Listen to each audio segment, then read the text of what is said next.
How real can it get?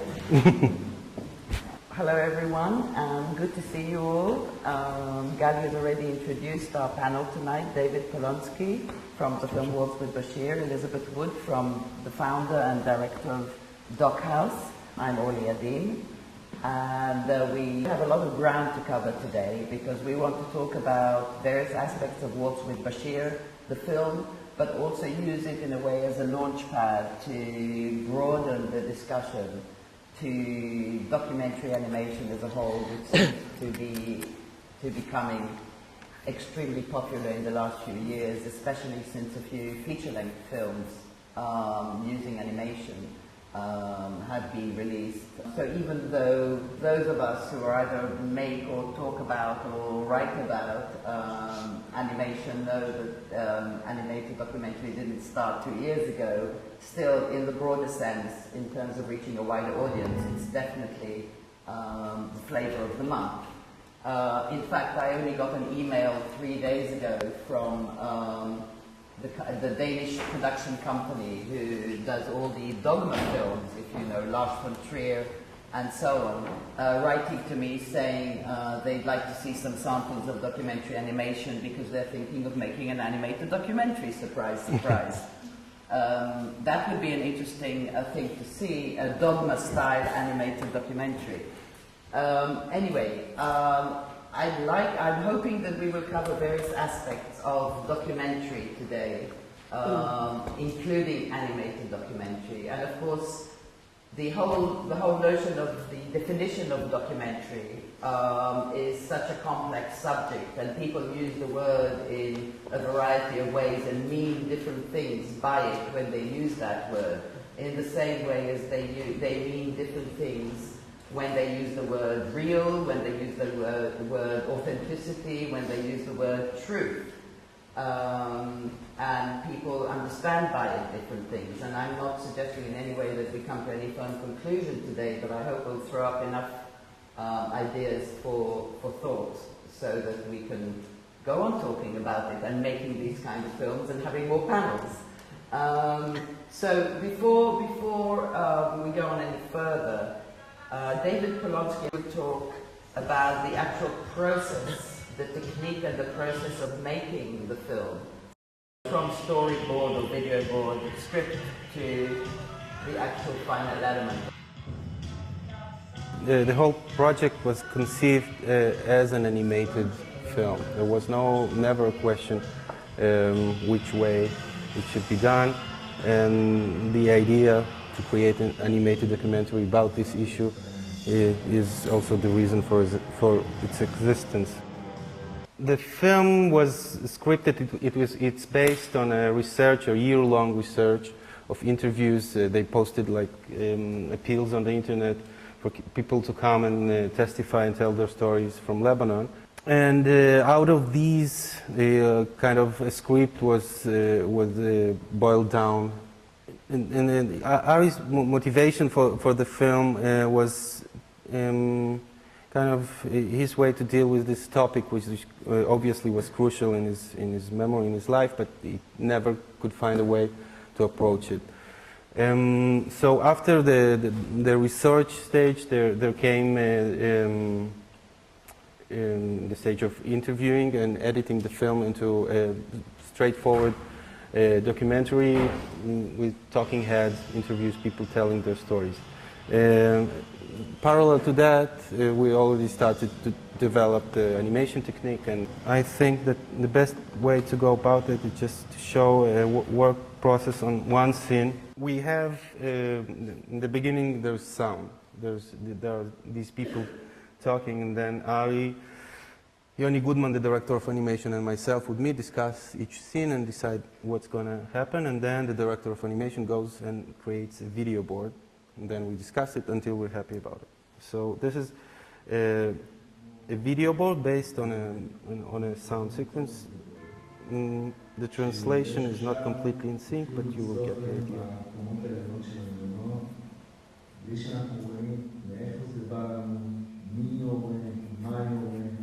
זה היה פחד אלוהים, פחד מוות. ובתוך כל הגיהנום הזה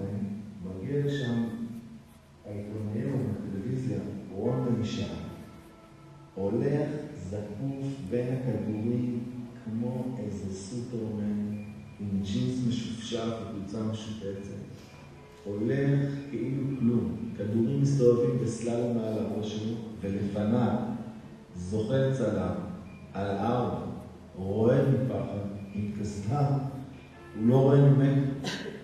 ורון בן ישי בועט פה ואומר לו, מה רואה? מה, יכול להיות שאתה פוחד ממשהו? קורה פה משהו? זה היה מחלף כזה גדול. מחלף שהפיתול שלו נראה, הוא נכנס לרחוב חמה. So here we have an idea about the dramatic structure and the flow of things and stuff like that. So now comes the design, which the main point is just to bring this to life. Because again, dramatically this works pretty well and it's intriguing, and the whole film again existed in this form. And so let's see. I'd go to the internet and to video archives and try to get a sense of how things look. So I have an idea about where this happened, and this is kind of this is the corniche, the promenade in Beirut. And if you remember, keep these images in your memory, you'll see them again in the actual animation, because early on in the process there was this idea to use actual bits and pieces of photographs, because the movie deals with memory. And it's kind of the same way that memory is constructed out of real events, and you make up the story between them in order to make sense of them. The same way the drawings involve photographs and this kind of mix of real and unreal, again trying to make sense, while the outcome is completely different. And the actual landscape is not the way it looked, but rather how it should look, maybe, if you try to remember it. So there are these buildings. This is Ron Ben Ishai, the guy that was talking. That's how he looked when he was that age. Again, an interesting thing that trying to draw them from photographs when they were young led to miserable results, because people change in so many ways that you just can't. It's a different person. So what you do, you take the way he looks, and he's, in his case, 60s, and try to lose some weight, straighten out some wrinkles, and so that he looks something like the character. And this is actual footage from the place. This is a rare occasion where we had some real reference to the place where this action was happening. And this is from a newsreel. These are just snapshots. And this is where approximately the area where all of this is happening.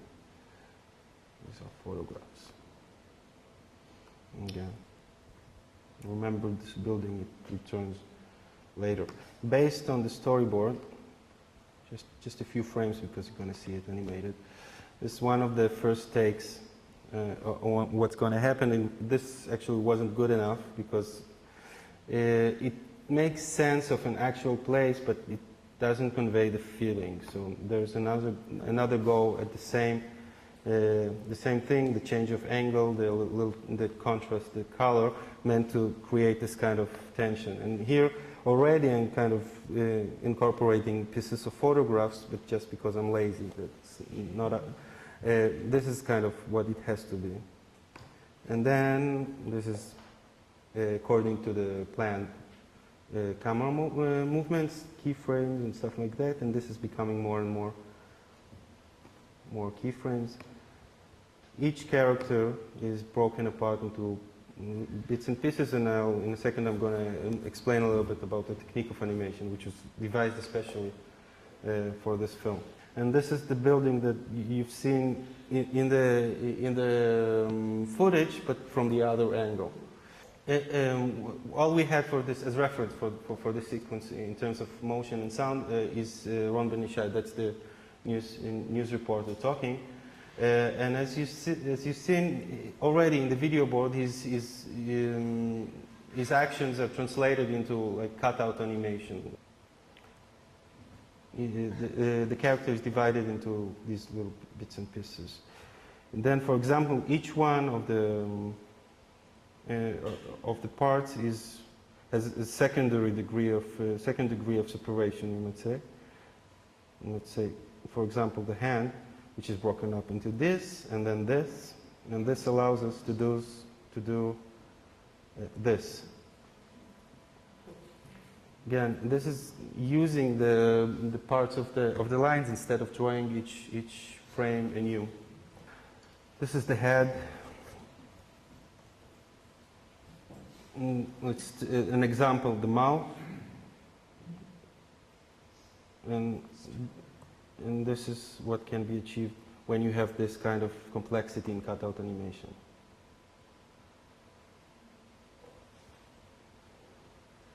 That's it, basically. That's the technique.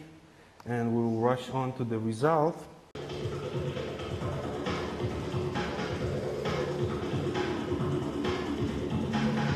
באותה כל הגיהנום הזה, מגיע לשם העיתונאי מהטלוויזיה, רון ונשאר. הולך זקוף בין הכדורים כמו איזה סופרמן עם ג'ינס משופשף וחולצה משופצת. הולך כאילו כלום, כדורים מסתובבים בסללום מעל הראש שלו, ולפניו זוכר צלם על ארבע, רועד מפחד עם קסדה. Now, for me, it was very important to get this feeling of authenticity, that this is kind of looks like a place in Beirut, well, when actually I didn't see it. But the story called for posters of Bashir Jumail being posted along the wall, and I was really anxious about getting it right. I was thinking about the person in Beirut watching the film, and I was afraid he'd grab his head and say, "Oh, this is completely wrong." And it was completely obvious that this is West Beirut, this is a Muslim area, and nobody would hang election posters of Bashir Jumail there. It was election month. He was assassinated right after his election, so you'd have still posters hanging in Beirut, but not in this hang election posters of Bashir Jumail there. But it had to be. He was a Christian, and it was election month. He was assassinated right after his election, so you'd have still posters hanging in Beirut, but not in this part of Beirut, and not in the part where there would be snipers shooting at Israeli troops. So this is completely wrong. But we had, for some reason, we had to have the posters because we have to lead the narrative through the poster at some point. And actually, what actually happened, that a friend that saw the film in Paris with a Lebanese friend, and he said that we got Beirut right, but these posters of Bashir Jumail in Hamra, that couldn't happen. It just wouldn't happen. And it really bugged him eventually. But of course, that's kind of one of the points that we might want to talk about later. You say that... Sure, of course. You say that it was incredibly important to you to be authentic and accurate, have authenticity and accuracy. And yet there's nothing authentic and natural about the color palette that you used. It's an extremely limited palette and creates a mood that is extremely unrealistic. Right. Yes, again, to repeat something that we talked about before in the bar, there are two vectors in the film in terms of style, which would be Ari Fullman pulling to what you call the expressionist, and I'm using your word because I couldn't define it as good before, because it's really that. He's trying to tell the story in the most poignant way he can, just to make the strongest impression, and all our discussions would be make it stronger, make it darker, make it more dramatic, and my intention was to take it, always keep it tied to the ground, and that's why I had to resort to these factual things, which you rightly called impressionist, which is trying to get the impression of an atmosphere. This is an imaginary atmosphere, naturally, but for me that would go through the details, kind of through observation of something else, and try to to create this feeling that this was observed, although it was invented. And together they create this mixture of something that is, on one hand, very dramatic, and the other very detailed, I would say. Why did one Benishai have to look like one Benishai? Why couldn't he be? What? I think that where was it allowable to? That's an interesting question. Well, for one Benishai, that's simple because it's meant also for Israeli audience, and they know how he looks like because he's quite a famous reporter in Israel, and they recognize his voice, so there was no other way around it. And then again, there's the central character, the protagonist, who is Ari, and he wanted to look like himself. And that kind of sets the tone for the rest of the people, with two exceptions. Two of the interviewees are actually actors reenacting, retelling stories told by real people to Ari, and those people didn't want to appear in the film for different reasons. So their stories were, their names were changed, and their stories were read aloud by actors, and their visages, their faces were reinvented again as characters, not looking like those familiar actors. And the reason for not using the actual footage, the actual video interviews, and still drawing them, making the animation based on the visuals, came because of the need of kind of continuity, like the same level of speech, and not to imply that the interviews are more real than the story. It's equally invented. It's equally subjective. Exactly. Equally subjective, equally the truth. I just have one more question relating to the technique, because it seemed to have been in all the interviews I've read, whether it's with you or with Folman or whoever, you seem to all be incredibly insulted when somebody uses the word rotoscoping in relation to the film. First of all, I don't know if everybody here knows what rotoscoping is, so you could perhaps explain it in one or two sentences, but also, what's wrong with rotoscoping? No, nothing is wrong with rotoscoping, and we're just talking about a marvelous film that was done in that technique. So it's, I think the insult is on the animators' part because they put in a lot of work into not rotoscoping, so just insulted. So why was it important not to? It was important not to rotoscope because, again, this kind of, because we couldn't have video references for the flashbacks, the dreams, the hallucinations. We had to have the same quality of movement, the same kind of universe that would be broken in the moment a character would act too lively and too much like a photograph. They had to be like constrained in this two-dimensional universe. And rotoscoping, which is by itself a marvelous technique for doing different things. You should explain that. Rotoscoping, sorry, it's drawing over video or footage. If you film someone and then you draw over each frame, this would create a very smooth movement and very realistic. On the one hand, on the other, losing a little bit expression. You would have to work very hard to give something back that is lost in the actual process of copying. The same like in drawing from life, sometimes if you just copy, like if you want to get someone's likeness, you will never make it just by tracing his photograph. You can trace, and then you have to think what you think about the person and help it a little bit. Otherwise, it doesn't come out right. It's that expressing again, isn't it? Yes. It's very interesting. And just one more question about the process. You told me earlier that when you came on board, the script was already written. I think the script was changed very little because it was based on people talking. It's very hard to manipulate. I mean, you can't go back and record again. And it was helpful in a way that we weren't dealing with a blank sheet. We had like given points that we couldn't manipulate. But in places when Ari's narration that kind of ties everything together, there was a little bit of going back, back and recording new things, and actually reinventing the story, like bending the rules and bending the truth. Like he wasn't at that specific time at this point, but we had to put him there, so he went back and recorded himself. Because he put him there for animation reasons? For a number of reasons, for dramatic reasons, and in some cases for just an example how images changed completely the text. There was this a sequence when one guy described the routine at the beach, and they eat their breakfast at sea and then go off to catch terrorists.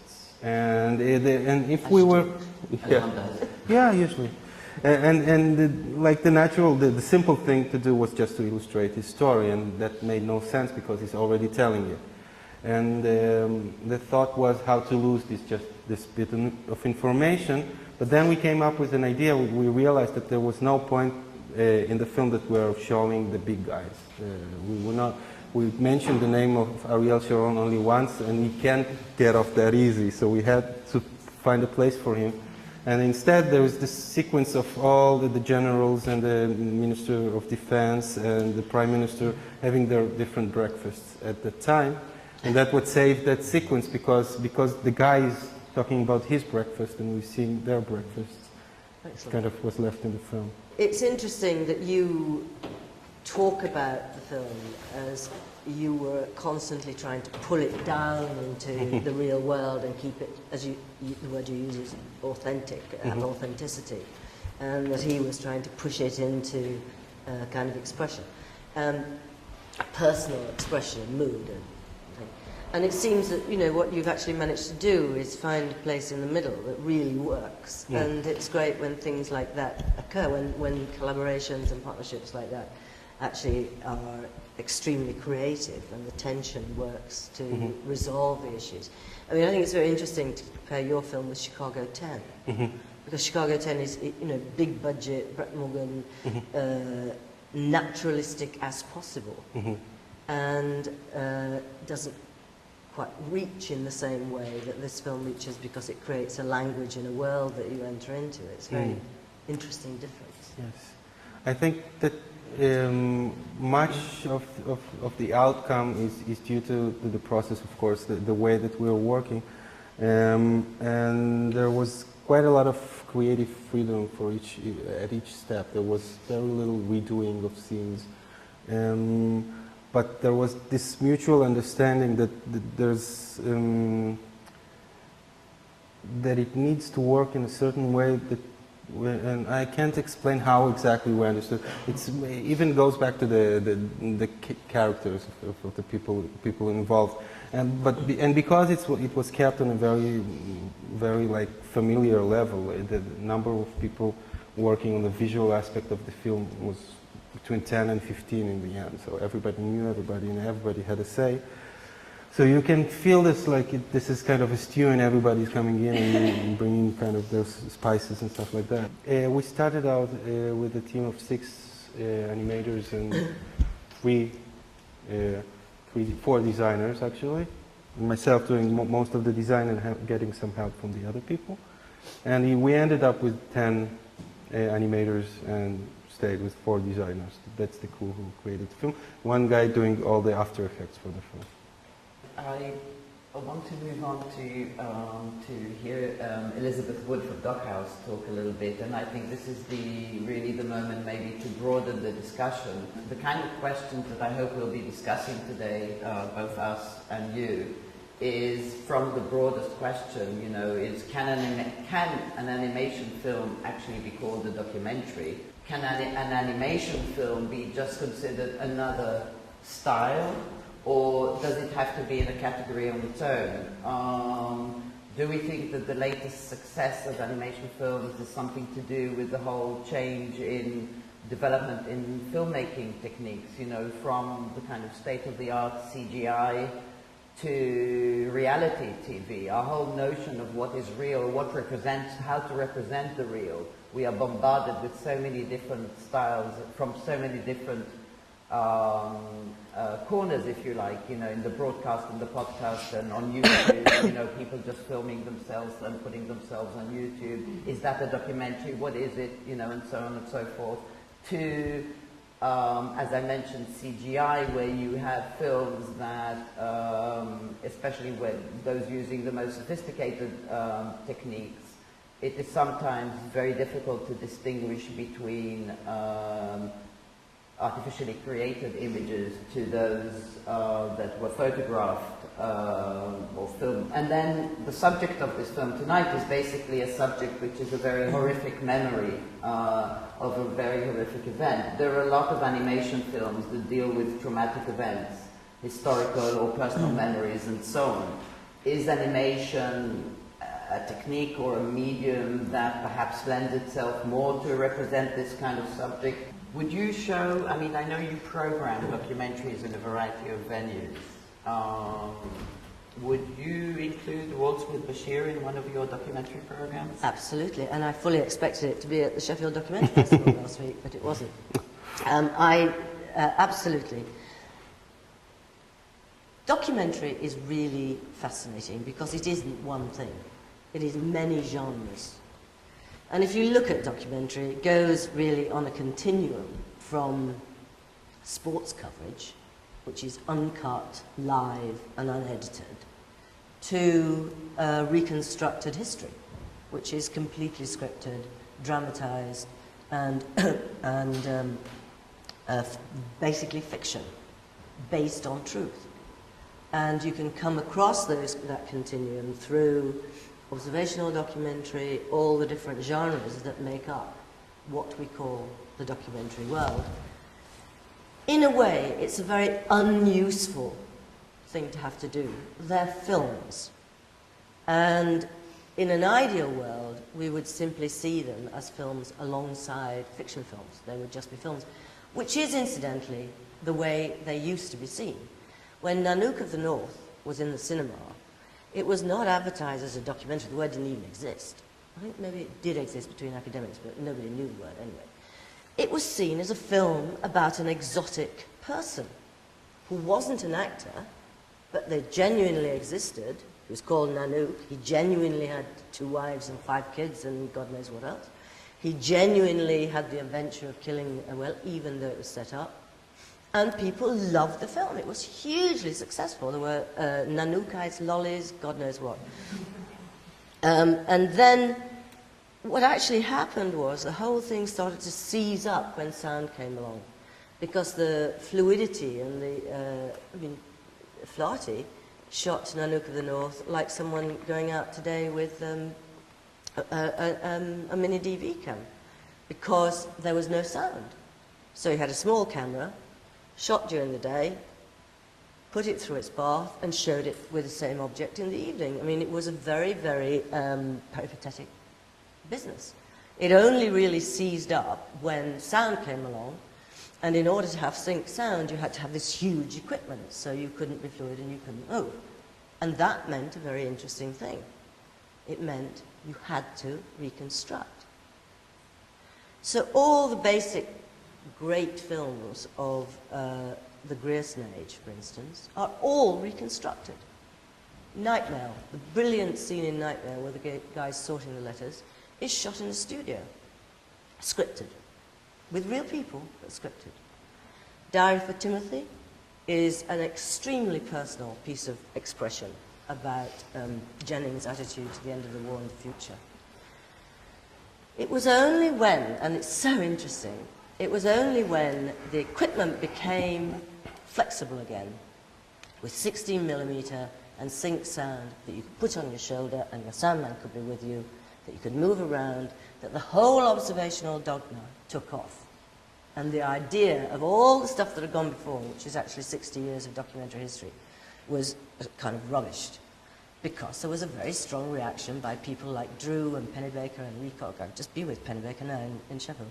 There was a huge reaction to the so-called documentaries of the 50s, March of Time, etc., which were all shot with a voice of God commentary, which they felt was absolutely wrong. And suddenly you could make documentaries where you could go out and you could shoot reality and present it to the audience as though it was continuous reality. And that became an absolute dogma, which particularly was picked up by British television. It was terribly well suited for television. Docu-soaps became the end game of that. And now what we have is a reaction against that, because that had a very limited ability to express political ideas. So now you have a postmodernist world where you have people saying, well, why can't I reconstruct? Why can't I have animation and documentary? What on earth is this business that says objective truth is more valuable than my personal truth? Everything's subjective. Everything is a personal statement, even the big films of direct cinema. Would you say, no, I mean, I couldn't agree more. I'm not sure, I mean, Nanook was also reconstructed, so it wasn't just to do with sound, the event of sound, but yes, okay. It may also be to do with what the audience knows or perceives to be reconstructed, and that whole debate about what you foreground to the audience, how honest you are, if you like, with your audience. But if you say, this is the truth, which is what the direct cinema people said. They said, we are flies on the wall. What we are filming is the truth. Then you put yourself in a very difficult position. And the whole other thing of Verite and Rouge saying everything's subjective started to sort of take over. And people like Nick Bloomfield, and I don't know if you've seen his films, or Molly Deneen started to make films where they were present in the film, saying this is more truthful.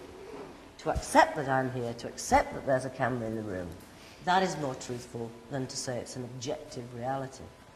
And that really started a watershed. But the moment you say everything is relative, which is really what postmodernism is all about, you know, everything is relative, then do we still need, I mean, this is a question really to all of us, do we still need to define something as documentary or not documentary? I mean, in what sense is Waltz with Bashir a documentary from your point of view? Because it has testimony. Okay. Sound? Yes.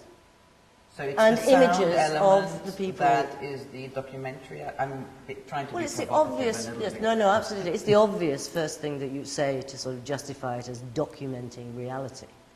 But, you know, a very interesting thing has happened because of the watershed of the subjective. And it's a really interesting line of difference. It used to be that documentary makers saw themselves, and particularly in this country with television and the whole journalistic thing of Grierson and Reith, it used to be that they saw their role as simply a vessel for representing the other, for representing the person they were filming in the best possible way. They had no presence. Penn Baker will say it even now, actually. I'm just pointing the camera. I'm nothing to do with the film. It's very clever at pointing the camera. Now, the artist says, my work is my expression of the way I understand the world, which is a very different position. And what's happened in the last 10 years, and I find it really exciting, is that those two areas have started to cross over. And the documentary maker is claiming the right to express, and the artist, film and video person is claiming the right to be political, which they never did. We've mentioned all these different styles of documentary, i.e. the observational, the historical reconstruction, and the recorded interview, and so on. There's one other element, and it does pertain to Waltz with Bashir, which is when films you make use of archival footage, or stills for that matter. For those of you who did see it, and I don't think I'm going to spoil anything for those who haven't, I won't say what it is, but in the entire length of the film, which is whatever, 18 minutes. 80 minutes, out of those, there are 2 minutes or so at the end which use archival footage. I had no problem. For me, I was following the story. This was a true story from Follman's point of view. It was all, I know it was based on real events. I know the history of it, and so on. And then suddenly we have 2 minutes of archive footage at the end. which disturbed me because I felt that perhaps the reason for incorporating those was a certain insecurity on behalf of the filmmakers as to, are they really going to believe me? You know?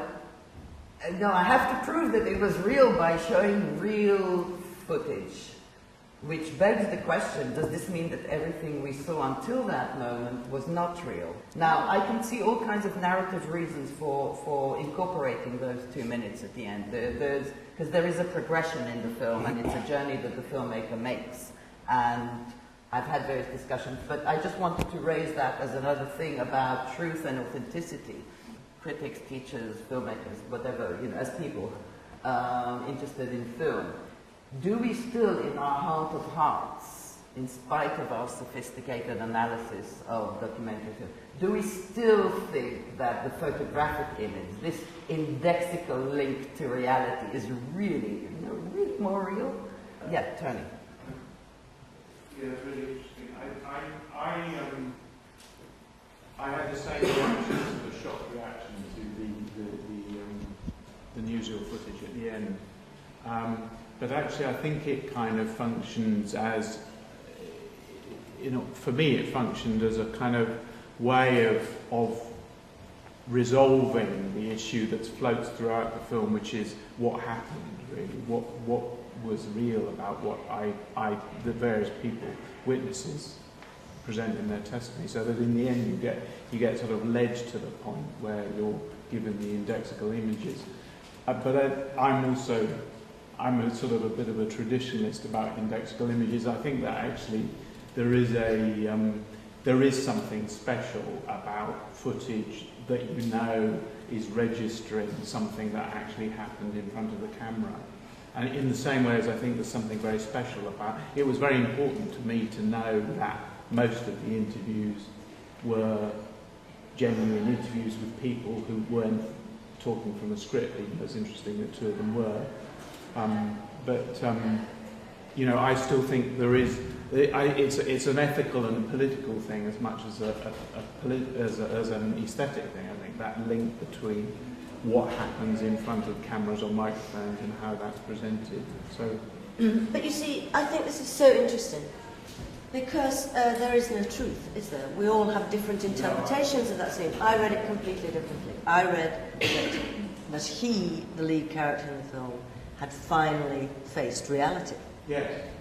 Yeah. That was the justification for the images at the end of the film, and I completely bought it.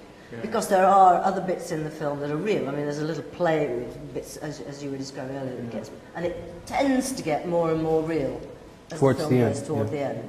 And then the final thing is that he can actually cope with the horror of what occurred. And that the animation is about memory, not about reality. And that he then kind of finds out. But, I mean, someone else may interpret it completely differently. That's what's so mythical about this notion of absolute truth, be they photographic images or created images, because there are actually many truths, and we relate to it in different, you know, there's Werner Herzog's ecstatic truth, there's emotional truth, there's factual truth, there's logical truth. There isn't just one truth, because we're all subjective creatures. No, I'm not arguing about whether there's an objective truth out there. I'm arguing just sort of very simply for the importance of the indexical connection between, and the fact that it isn't made up. You know, it's not scripted. It did happen. They did say that, and I still think that has a sort of a political and ethical force that I'm not relative about. You know, I think that is different from fiction.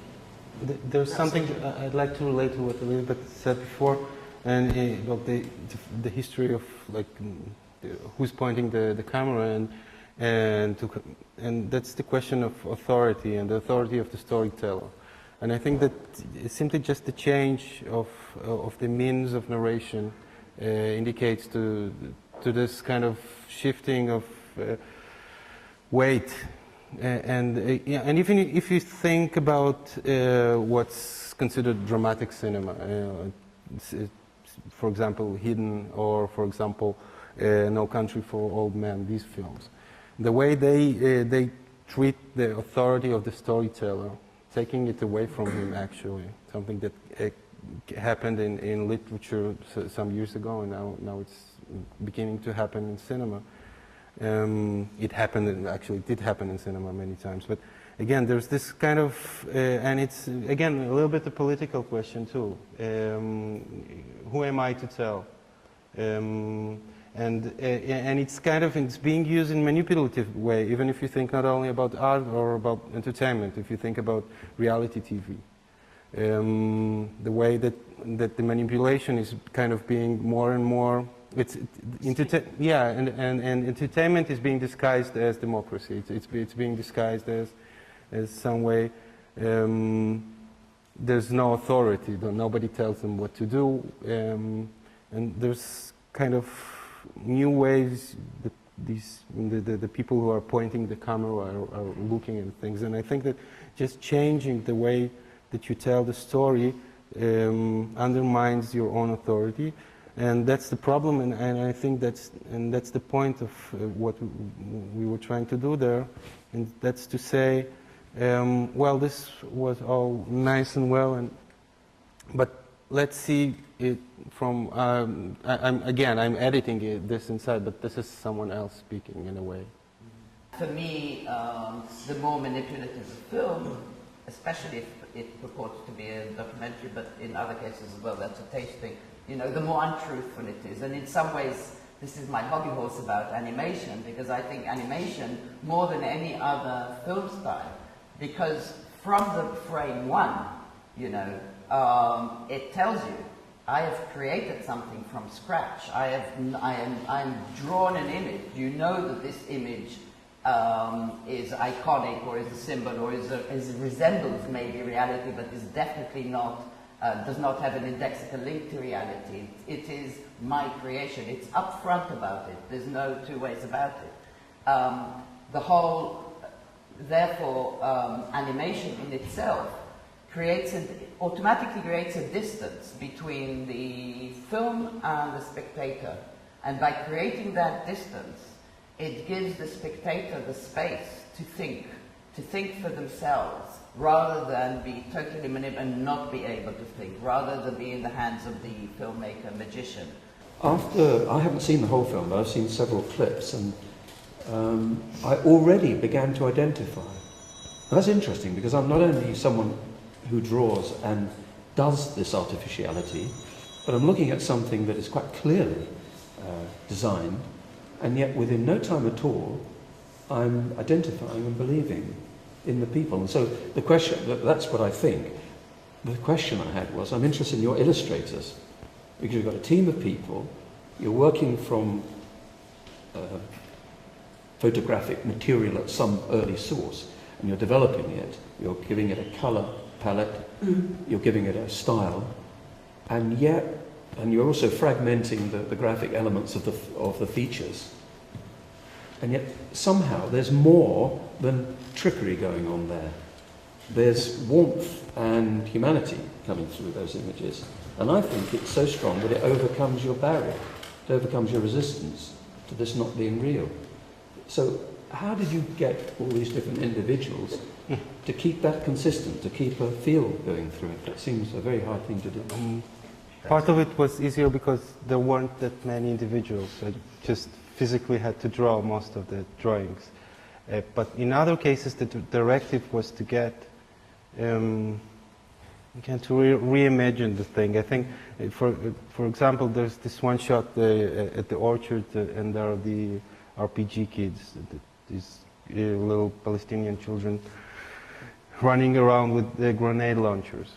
And it's very important just to, and then there's narration on top describing the action. And saying the word boy carrying a grenade launcher is one thing, and seeing a boy, it's a completely different thing. Now, how this boy, what does he look like? And then you start to bring him to life. And he's 14, it's 1982, so he has to have a Star Wars t-shirt. Now you don't see it in the film because he's holding his grenade launcher like that, And it's not only that you're not expecting the spectator to catch that piece of information which has some kind of irony. You're rounding the world.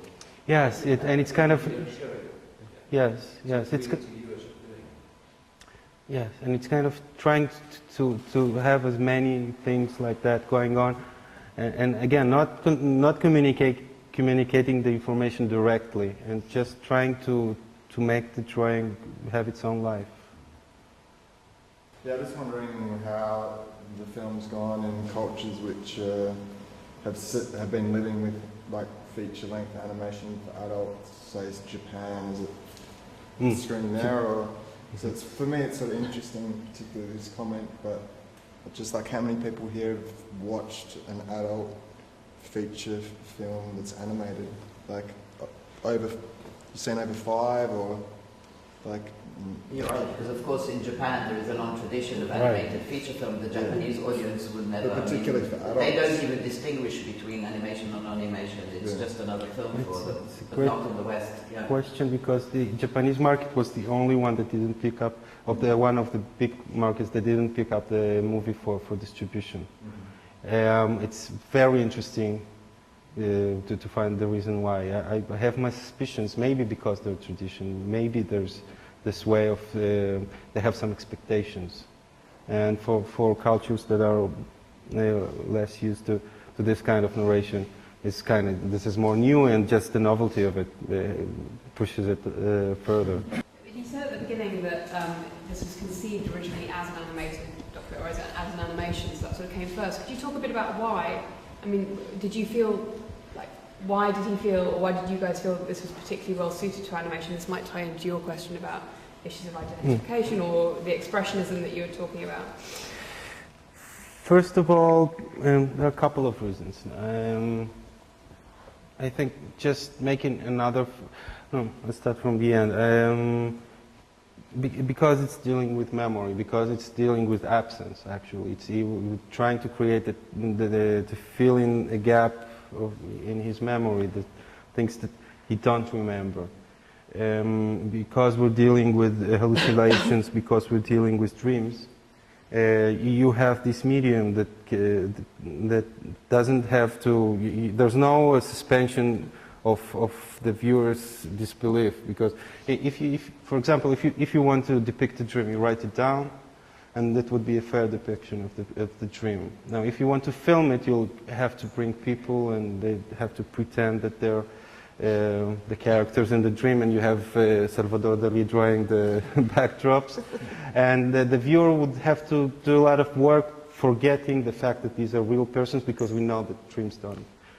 And when you go back to drawing and you draw your dream, it becomes as true as a fair depiction as writing it down. And now, having said that about dreams, let's think about it about memory, which is actually, again, where does memory exist? Nowhere. So it's just, and that naturally drawing lends itself to this kind of dealing exactly with that. How do you tell something that wasn't or was or whatever? Yes. I'd like to take up that issue of testimony, because I read the film as questioning the whole nature of testimony in several ways. I mean, firstly, the guy had to find some memories. He was so uncertain of his memories. There's no reason why we shouldn't be uncertain about everybody's memories in that film. And so there is an immense uncertainty running right through it. And I thought that provided, by the way, a perfect reason for that restricted palette and that strange palette, because we're dealing actually with fantasies and thoughts. And thus the contrast right at the end, when in the end, having said, I think 3 or 4 times in the last 20 minutes, people say in the film, "Did you see it? Did you see it? Did you see it?" And finally you do see it. So I thought the beauty of that, I think it's a magnificent movie, and the beauty of it, I thought, was the whole issue of questioning testimony, and therefore, if you like, questioning documentation. Fascinating. You see, there's no such thing as truth. It's all to do with your interpretation. Yeah, even I those love that. final 2 minutes, they're maybe just Follman's, what he found, and that may be the answer to his dream. Maybe they never happened. What do you think the director would think about that comment? He Terribly would, angry? no, he would be very excited about it. But I think it just, I can hear him saying, and I would imitate him if I could, saying that your comment about the absence of truth, and it's very blunt, it's very simple. There is a truth that those children were murdered, and it really happened, and and you can ask yourself questions about representation. But most people, when they see a photograph of a corpse, they react differently to what they would react if it was one of Goya's drawings or caprices. And it's completely emotional, and yes, it's bias, yes, but it's, I don't know, this is kind of very rough, like coming with an axe in the end of this very delicate discussion. I'm talking about the film and just saying that, pretending to say that it is true and just trying to mean it as hard as you can. But that also brings us to something else. I mean, you know, there are probably other ways of making that statement. This story. And I mean, that's again is one of the strengths of documentation. Documentation, that's a good word. Okay, you heard it here first.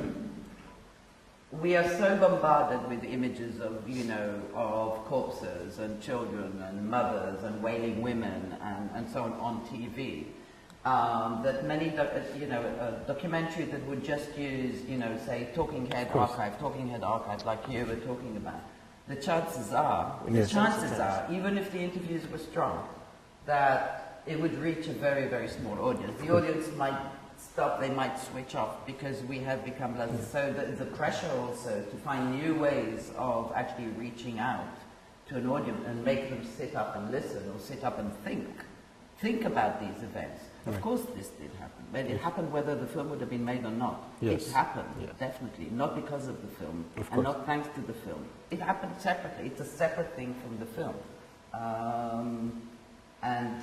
But there are new ways of drawing attention because, again, there isn't all that much footage. In fact, there is hardly any footage of the actual. There's all, as usual, there's footage of the aftermath, which is really, in a way, there is the after. But I mean, the actual events as depicted, there is no footage. So, you know, you either reconstruct or you just have the interviews or... That's really interesting because we ran a festival last year called Crossing the Line, which is about the number of documentary makers like Nick Broomfield who are making fiction, have turned to fiction. And one of the big questions is why? And it's a big question, why is animated documentary popular? And I think it's got one of the reasons is he wants to make a fiction film. All documentary makers are frustrated fiction filmmakers in a way, but also the kind of subjects that you need to address in this day and age is very difficult to do. Michael Winterbottom wanted to make a film about immigration, so he had to fictionalize it because you can't make an observational documentary about a kid trying to get into England across Asia. Broomfield has just made a film called The Battle of Editha, which is a retelling of the story, very like your film, but as drama and fiction. So I think, in a way, terrorism and immigration are the big subjects of the moment, and the form of observational documentary just doesn't make it possible to film it. So you have to look for alternative ways of expression. I think it struck me as quite interesting to think about who is being depicted on these, through this archival footage.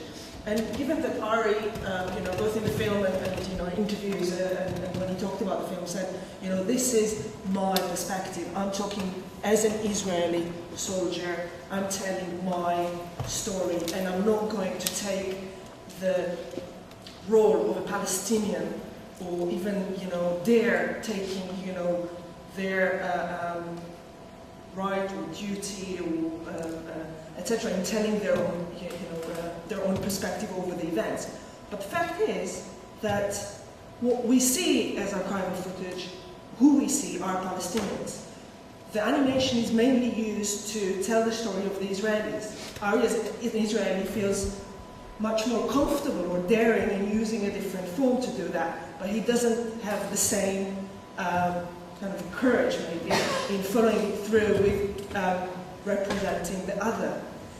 Now, there are a few things to I have many thoughts about that, but I think that when we talk about truth and, how we see it, it is very important to say these massacres did take place. I mean, there's no doubt about that. Now the question is how we make other people, the audiences, look at them as things that really did take place. And we have to take the politics of the region and the politics of representation into that discussion. We can't just ignore them and, think that we can come with a finite answer about this is the way to present truth and this is not the way to present truth, but rather take all this context and then ask these questions. So I'm just, interested. I think that also, as an Israeli, and I'm sure that many people, we know that many people around the world refer to this film in many different ways, and obviously we're touched tremendously by this film. But I'm wondering whether it's also a way of Ari approaching and being able to access his, own kind of home turf through the animation in order to make them see anew these last 2 minutes.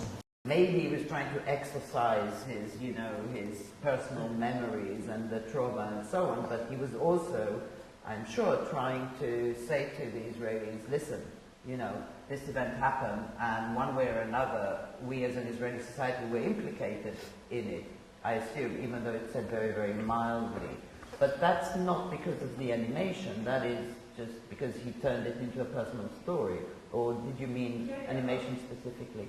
I think that what I was keen to say in the whole kind of, allusion to postmodernism and deciding that this means it's all relative, to insist that, documentary films, whether they're animated documentaries, essay films, personal takes, or observational ones, they do have claim over the truth. Okay, and in this film, there is a historical truth. Now, when we ask about the ways that the film the filmmakers chose to narrate that truth, we have to take, I believe, but it's okay too, we have to take a context into account. And in that context, it's interesting that there was a choice to represent the other through archival footage and the personal story of Ari and his fellows through the very creative form of animation. Okay? I must come clear that I was against the footage. I didn't want to work, but when I saw it, it has this emotional impact because of the change, because of the surprise. This is again, it's a device. It's a manipulation. It's a mechanism made to push a button. But the idea was to push this button and to make you try to make you weak. Yeah. And that's for this crime. And it wouldn't be an event, he wouldn't be interested about his forgetting the war if it wasn't such an issue that existed in the, call it whatever, the collective subconscious, or if it wasn't important.